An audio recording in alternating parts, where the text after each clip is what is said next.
Well, good afternoon, colleagues, and I hope you can hear me.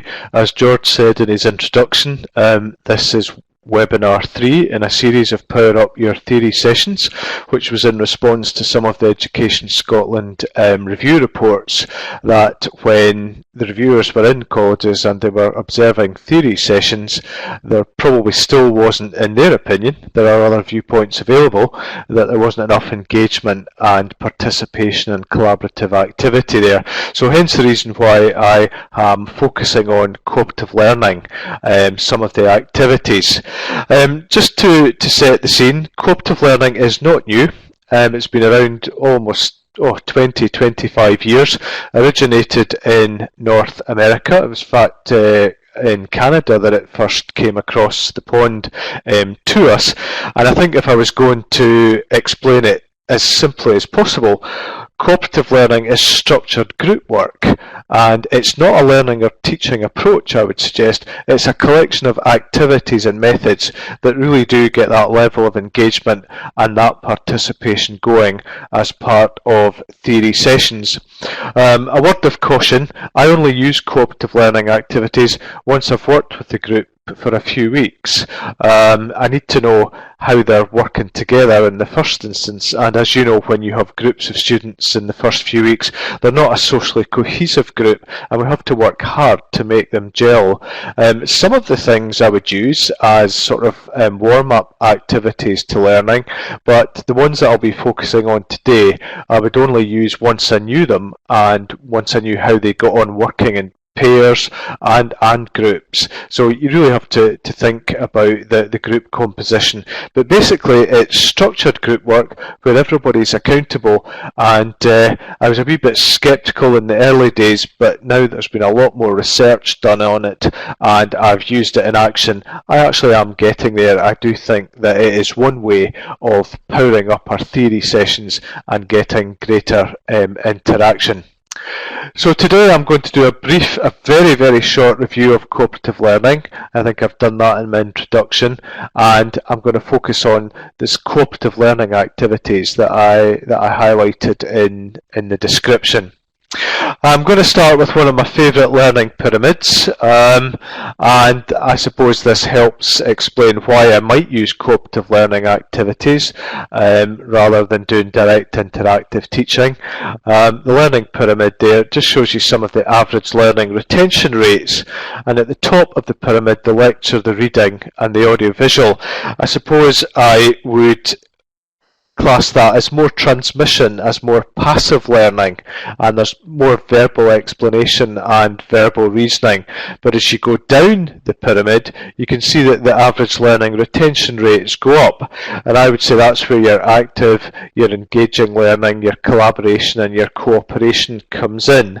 And it's not rocket science, we know all these things, but towards the bottom of the pyramid you've got the doing and the participating there. So I quite like my learning pyramid. It's quite a nice visual, and as I say, if you go down to the bottom, the more hands-on, experiential, structured group work approach. So the neuroscientists tell us that the average learning retention rates do increase. So that's just for your information there. One thing that I didn't highlight in my description was one cooperative learning technique is called personal storytelling, and this is when you want to sort out your groups and see how they interact. So this is not one that I've highlighted, but just to get a little bit of engagement from you, and if you could go into the chat box there.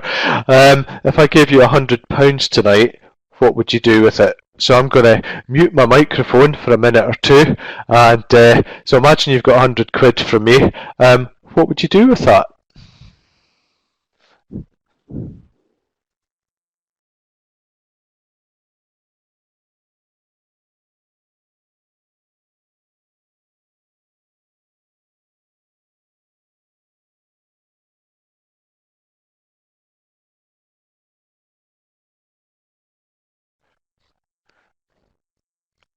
Some brilliant replies here. Fantastic. Oh wow, congratulations Jan. Yeah, champagne for your upcoming wedding. Fantastic. We've got some savers in the group as well. They would save it. Thank you, Kerry. Ooh.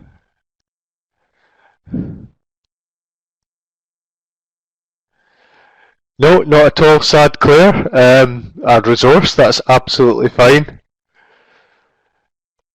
Yeah, thanks Marla. Get some of the champagne.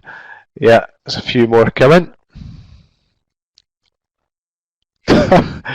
Oh, we've got some sharp folk on the webinar program tonight. Thank you, Mark. Yeah. Okay, I think I'm going to ask George because he's still sitting beside me. Come on, George, get in the chat box. What would you do with 100 quid there? I think for me, I would probably go with, yeah, probably take some of the team for a night out here at Cause Development Network. But there's a whole raft of personal storytelling questions, and what I like to do is to use some of the personal storytelling, get to see how the groups work, and I might give out 3 or 4 questions, and then based on that get them to sort themselves out into groups as well. Thanks, George. You would save that. Okay. Right, let's move on. Thank you for that, colleagues. Okay, I just want to give a broad overview of cooperative learning. Why the heck would we actually use cooperative learning, given that it's structured group work? I think the first one is positive independence. I think I would summarise that. We all sink or swim together. Everybody has accountability in there, and everybody has to contribute, and all individuals must succeed for the group to succeed. And it's a nice way of, I suppose, getting the less confident ones to contribute, and some of the activities I'll talk about in the next 15 minutes or so enable people to do that in a safe environment. So that's certainly one of the advantages of cooperative learning, is the sink or swim together.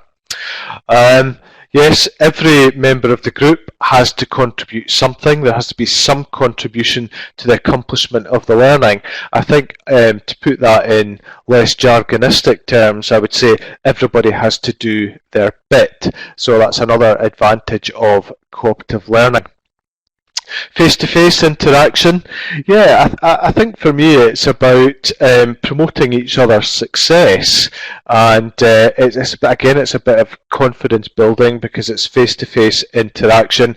People are working together towards the shared goals, and people see that it's beneficial to the rest of the group, and it's a nice way of structuring your group activity where you've got smaller groups to maximise the learning.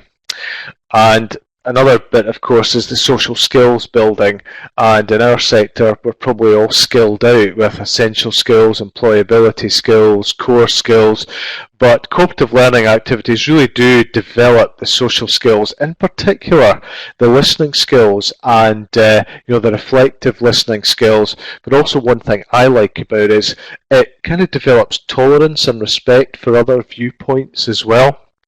And it does, give negotiation skills, and where there are differing viewpoints, really does develop their conflict management skills.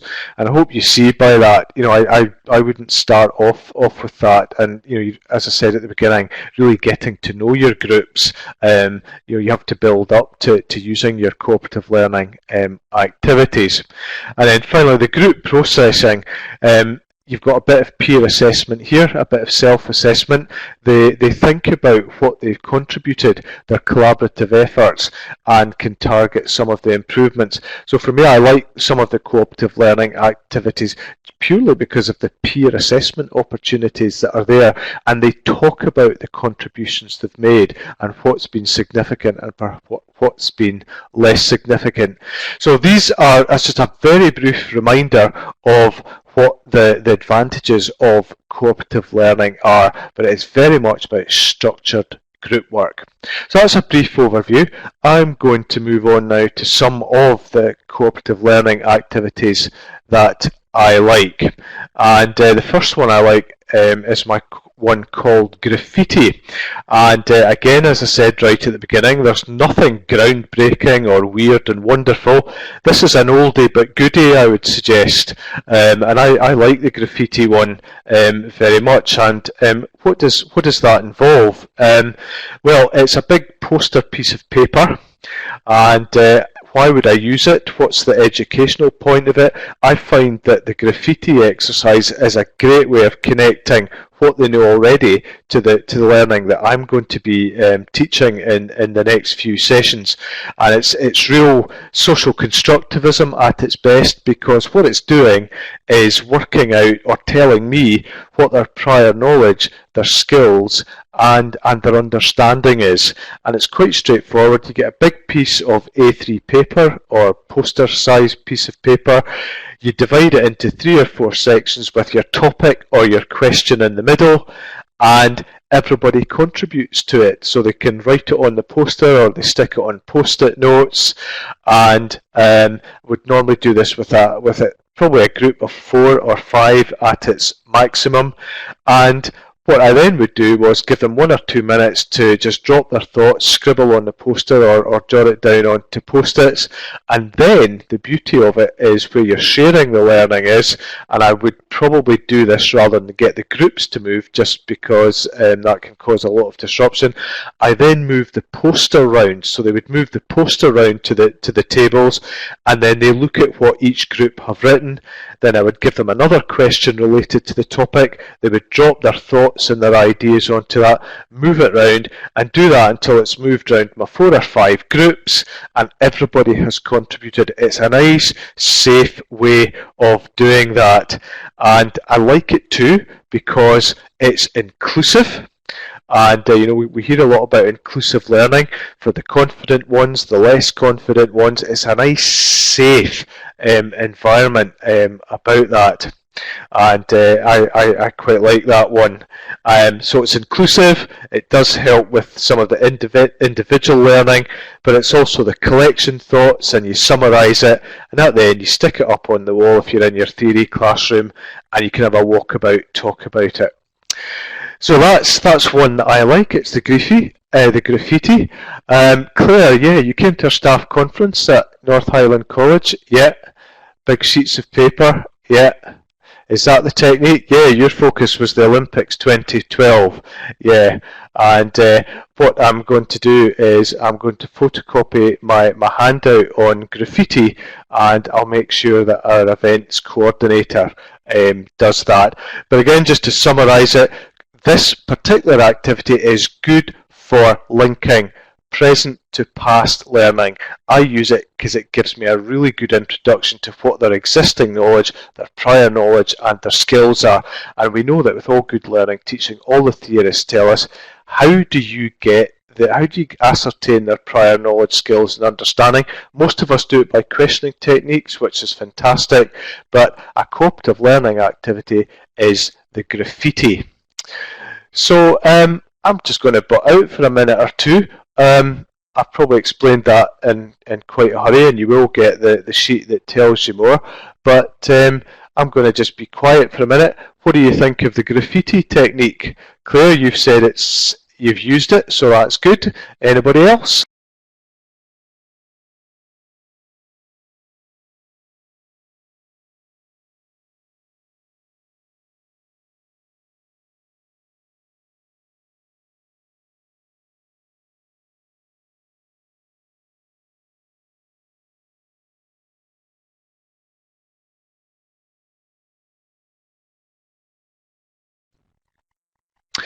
Yes, thank you, Claire. Yeah, now you know that it's called graffiti. Yeah, thanks, Gillian. Yeah. Thanks, Margot. Yes, I would have the main concept dropped into the middle of the sheet, and then I would ask 3 or 4 separate questions depending on the number of groups, so that you've got 4. If you've got 4 groups, you've got 4 questions, and then it moves round. So it's basically a brainstorming technique, but really does get them engaged and active on it. Thanks, Mark. Yeah. Yeah, you might have come across it as placement mat activity as well, but what I'll do is I'll scan that sheet with the graffiti on it, so that everybody gets it, and it sets it out in stages. Yeah, that's great. Thank you, Claire. Claire, yeah, rainbow classroom technique. Haven't heard it called that, but that's good.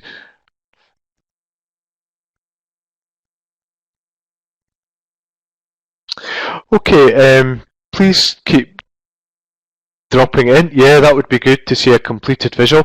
Perfect. I've got a couple of those because I used it last week with a group that we're in, and I can photograph that and send it to you. Thanks for that, Gillian. Okay, moving on then. My next favourite one, cooperative learning technique, is something that I call snowballing. And I love this technique because it's really quick and it's simple to use. And the reason why it's called snowballing is because you build it up, just like a snowball, and you keep adding to it. Some of you might have come across it as called think, pair, share. And think, pair, share, or snowballing is a 3-point cooperative learning activity. So there's 3 steps in it. Step A is you put out a question and you ask the students to think silently about it, and that's important. You give them thinking time. So you might give out a question. For example, if some of you listened to me talking about thunking, which are beguilingly simple questions, I asked a question about, does your house weigh more when the bath is full? So that might be my question, and then I would get them to think silently about that, probably for a minute, no more, because that's probably long enough. So that would be step A. Step B would then be, I would get the students to pair up. Cooperative learning techniques call it talking to your shoulder partner, just means the person sitting next to you. So I would get them to exchange their thoughts. And then the third point is I would get the pairs to share their thoughts with another pair, so you've got a group of 4, so you're building it up, and that's what we call snowballing, or think, pair and share. Love that. Why? Because it's quick, it's simple, it's an intuitive and natural part of your learning and teaching process, and it is just, I like it, and I even snowball it more, and I might say, what do you think of that group's response, and get them to talk about the group responses that they've heard. So that just adds to the snowballing technique. So I love snowballing, but you might come across it as think, pair, share. Dead simple. 3 simple steps, and it just gets them engaged, gets them collaborating, gets them talking to their partner. But the questions are structured by the lecturer or the teacher, depending, or the trainer, and that's the important point. I'm still setting the questions. It's related to the concepts that I'm teaching, and again, I would only use it once I know my students well. But it's a nice, quick technique. So that's snowballing for you, or think, pair, share. What do you think in the chat box?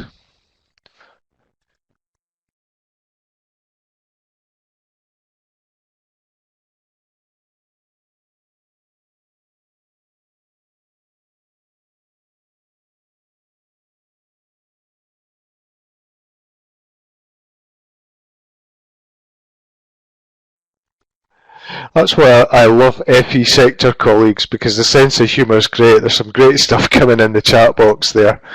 Yeah. Thank you, Jan. Yeah. Yeah, I found some of my classes a bit resistant to group work. Any tips? Yeah.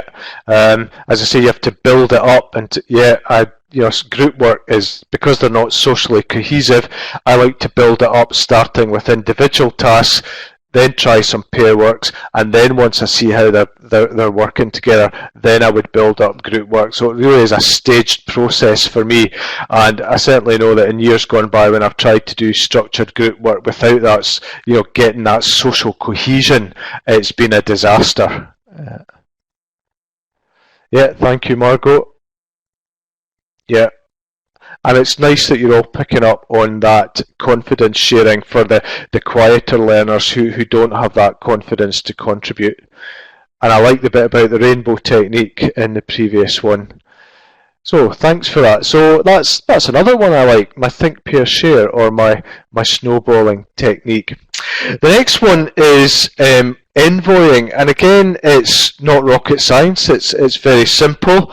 It's when you have group discussions, and really what happens is that one student from each group moves on to the next group after a given period of time, and when that student arrives at the table, so one student from each group discussion would move on, they have 1 minute to summarise the key points from their group and then tell it to the new group.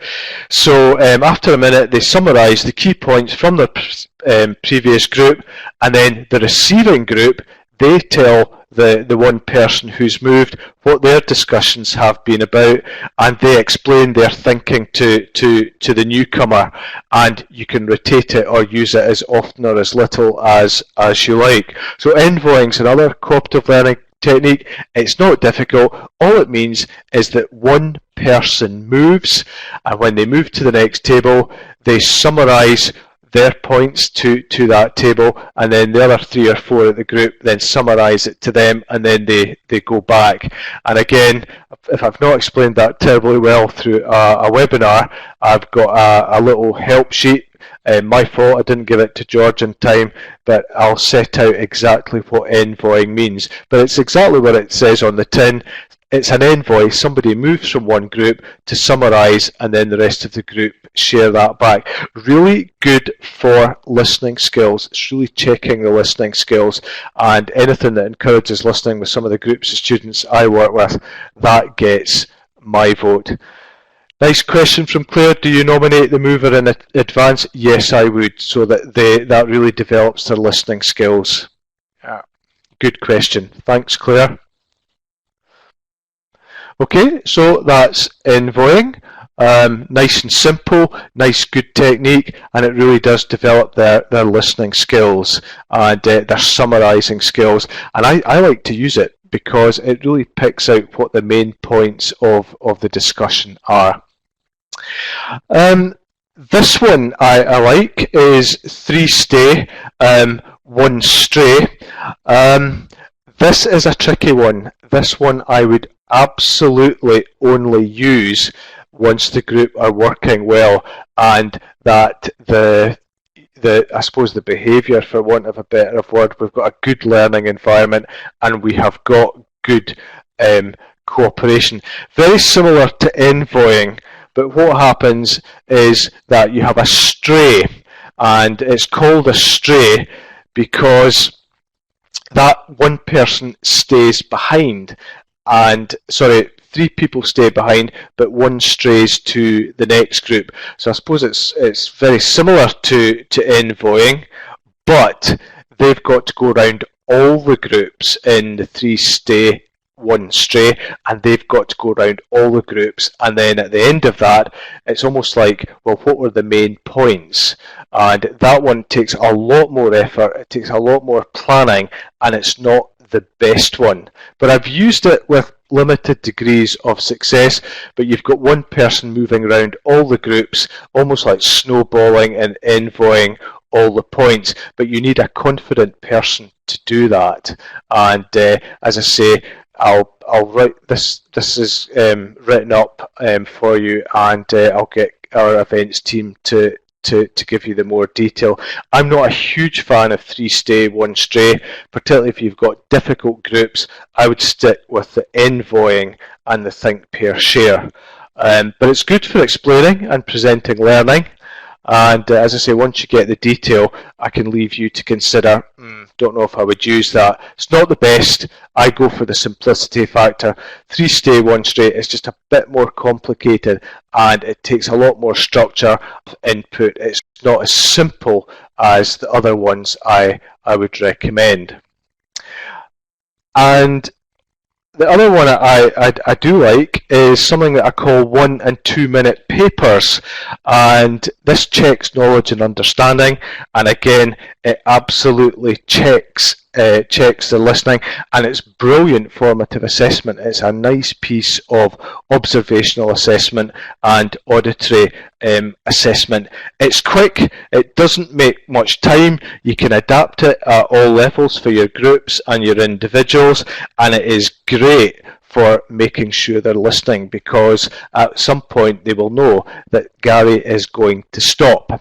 So what exactly does it involve? It's exactly that. I give them a minute or 2 minutes, and after if I've been doing my direct interactive teaching, I will suddenly stop and I might drop a good question in and say, right, what's the most important point Gary has said in the last 5 minutes? What's the key point I want you to learn? So I let them think about that for a moment or two, then I'll take responses, I'll take the response, and again I will snowball it and say, what do you think of student A's answer? What do you think of student B's answer? Is that a good answer? Let's vote on it. How many agree? How many disagree? If you disagree, why? So it's a very, very simple questioning technique, and what I like to do is, over the weeks when I'm working with the students, they know that at some point in my direct interactive teaching, my instructing, my demonstrating, that I'm going to stop and I'm going to ask them a question there about, tell me the 2 key points that I've just spoken about, what are the most important features of the learning there, and then I'll snowball it, or I might even envoy it. And so I like 1 and 2 minute papers. It keeps attention, keeps them, I suppose, motivated, because at one point they know they're going to be asked something. It's nice, it's quick, it's great formative assessment, because whatever they give back to me is immediate feedback to me that my instruction has been clear, it's been precise, and it's been exact. So I'm a huge fan of 1 and 2 minute papers. When I'm working with colleagues, teachers, lecturers, support assistants, I use a lot of my cooperative learning activities, but I now need to pull that together and say, well, so what? And so I thought I would just summarise it. Why would we use cooperative learning techniques? It's learning process in groups, it's developing group skills, it's an essential skill, it's a social skill. Employers tell us we want people who can work as team members and groups. There's individual accountability, they all have to contribute to the group success. Every member gets an opportunity to participate and contribute. It's great for me as a lecturer when I'm acting as a group monitor when they're working. I can tune into their verbal reasoning, I can be clarifying, I can be elaborating as I move around the groups. It's good for conflict management, it's good for social skills, there are other viewpoints, so it's developing tolerance and respect. It's checking for understanding as well, it gives good discussion of the concepts, you've got a learning dialogue about the concepts you're listening to. Biggest plus for me is the prior knowledge and understanding, and finally taking responsibility for their learning. It's developing their reflective thinking skills as well. So I've moved in my thinking over the years from this is just group work. Well, yes, it is group work, but it is a lot more structured. There's a lot more responsibility. It has to be planned. I think cooperative learning is a planned intervention, and you have to be really, really careful about some of the cooperative learning activities that you use. Now, I have in my toolkit about 25 cooperative learning activities. Some of them are not good. You have to look through them and think, if you're in theory sessions working with your groups, what are the best ones? So I picked out these 4 or 5 that I use and I like, but you will have reservations. And as a follow-up, what I shall do is I'll make sure that you get a little booklet with just a little clearer description so that you can follow it up. I think the one that I need to do a wee bit more on is the 3 stay 1 stray. I like the comment that Claire says, I think I'm usually the strayer in my classes. Yes, we are. We are straying because we're straying to all the groups that we're observing, and we're acting as group and an individual monitor. So over the years, as I say, I think I've probably moved to being a bit more fan of a cooperative learning. It's an oldie but goodie. It's structured group work, but I think it does have its place.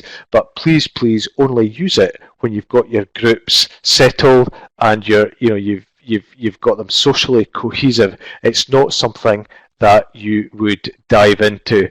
But one thing I would say is that cooperative learning activities have 2 or 3 that your absolute favourite. You plan when to use them, and I think it does help just power up some of the theory sessions, gets that active participation and gets that engagement. So I like it as a technique. It's not a teaching approach, it's a collection of activities and methods that people that are listening to me this afternoon will use, but it gives it a little bit of a scaffold. And when anybody in education, we're always scaffolding the learning. So I hope I've given you a bit of scaffolding around cooperative learning. So I'm 3 minutes late. Normally I'm bang on 4:30. So 3 minutes late. So that's not too bad. So that's a wee bit about cooperative learning. I hope you've learned something. I hope you know something now that you didn't know before. But I'm going to ask you a question now. I'm going to ask you a personal storytelling question. If you could all contribute. And it's very simple. What's the most frustrating experience you've ever had with a computer? What's the most frustrating experience you've ever had with a computer? And that's one of my favourite personal storytelling ones when I'm trying to get warm-up activities. And then I'll share mine as well. George, you've got to contribute as well because you're still here. What's the most frustrating experience you've ever had with a computer?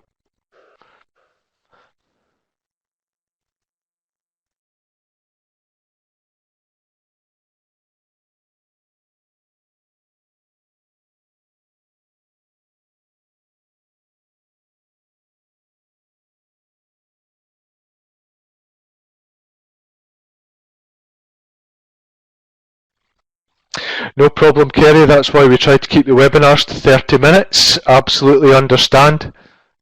Oh, Marla, that's not good.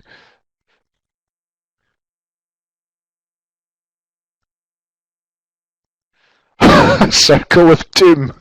Fantastic. Oh, Gillian.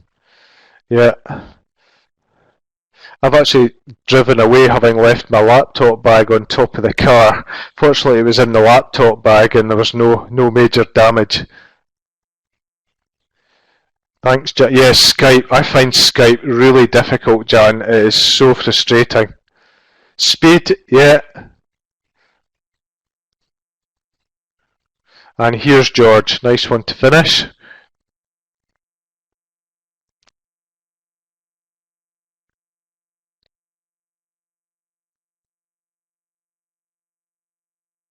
Thanks, George. What's Gary's most frustrating experience?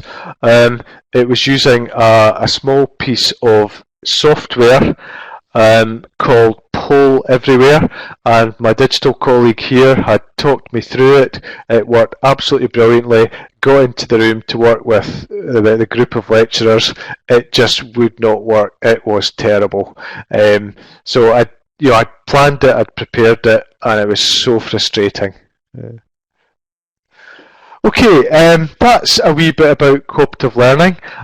You might go and try some of the activities. My next job is just to get that Word document to George, and we can either upload it here or I'll get Caitlin Ritchie, my events colleague, to send that to you with just a little bit more information. And I've also got a flow diagram as well to show you that. Ah, yeah, Kahoot, Claire, yeah. That's excellent. Yeah, I've been introduced to Kahoot, which is a quiz piece of software. I'm certainly going to be using that a lot. Fantastic. Yeah. Thanks, Claire. Cooperative, some good ideas coming from yourself. I'll scribble that one down for me.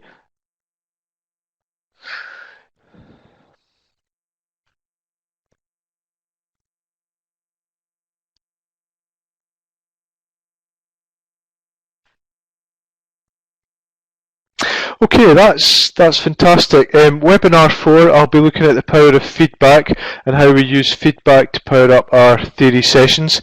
Another oldie but goodie, I would suggest. But I'll be looking at the range of formative assessment techniques that can help power up our theory sessions. So if you're able to join me for the last one, and in fact I'm going to be doing a whole series of webinars in January, between January and March, looking at, I'm going to be revisiting formative assessment for learning, so look out for that webinar series as well. So thanks very much indeed. Have a good evening. I've enjoyed my time with you, and if you ever do get the chance to use some cooperative learning techniques, I hope you have success with that. And so thank you and good night, and we'll speak to you through a webinar again.